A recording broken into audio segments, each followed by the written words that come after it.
The Story of Ferdinand by Monroe Leaf, drawing by Robert Lawson.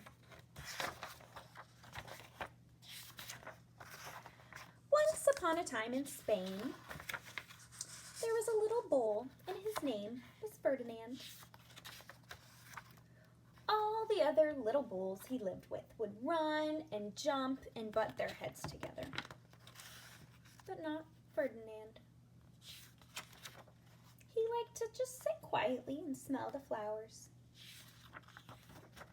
He had a favorite spot out in the pasture under a cork tree. It was his favorite tree, and he would sit in its shade all day and smell the flowers. Sometimes his mother, who was a cow, would worry about him. She was afraid he would be lonesome all by himself. "Why don't you run and play with the other little bulls and skip and butt your head?" she would say. But Ferdinand would shake his head. "I like it better here, where I can just sit quietly and smell the flowers." His mother saw that he was not lonesome, and because she was an understanding mother, even though she was a cow, she let him just sit there and be happy. As the years went by, Ferdinand grew and grew until he was very big and strong. All the other bulls who had grown up with him in the same pasture would fight each other all day. They would butt each other and stick each other with their horns. What they wanted most of all was to be picked to fight at the bullfights in Madrid. But not Ferdinand. He still liked to sit just quietly under the cork tree and smell the flowers. One day, 5 men came in with very funny hats to pick the biggest, fastest, roughest bull to fight in the bullfights in Madrid. All the other bulls ran around snorting and butting, leaping and jumping, so the men would think that they were very, very strong and fierce and pick them. Ferdinand knew that they wouldn't pick him, and he didn't care, so he went out to his favorite cork tree to sit down. He didn't look where he was sitting, and instead of sitting on the nice cool grass in the shade, he sat on a bumblebee. Well, if you were a bumblebee and a bull sat on you, what would you do? You would sting him, and that is just what this bee did to Ferdinand. Whoa, did it hurt! Ferdinand jumped up with a snort. He ran around puffing and snorting, butting and pawing the ground as if he were crazy.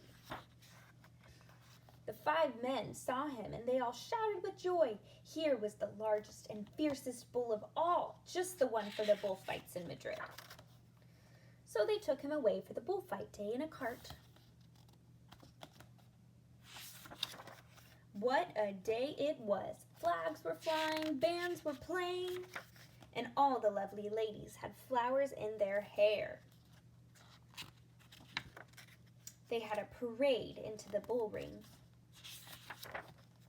First came the banderilleros with long, sharp pins with ribbons on them to stick in the bull and make him mad. Next came the picadores, who rode skinny horses, and they had long spears to stick in the bull and make him even madder. Then came the matador, the proudest of all. He thought he was very handsome and bowed to all the ladies. He had a red cape and a sword, and he was supposed to stick the bull last of all. Then came the bull, and you know who that was, don't you? Ferdinand. Looks a little shy.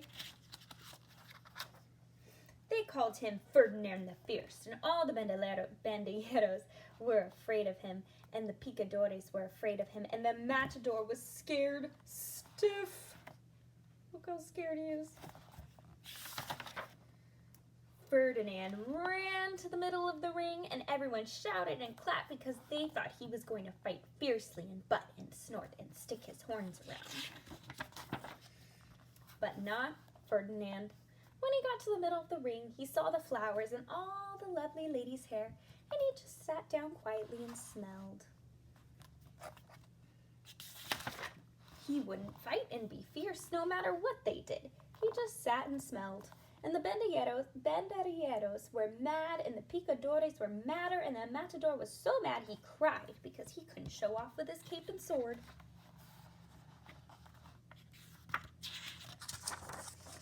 So they had to take Ferdinand home.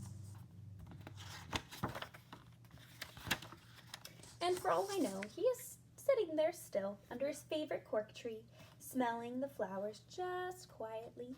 He is very happy. The end.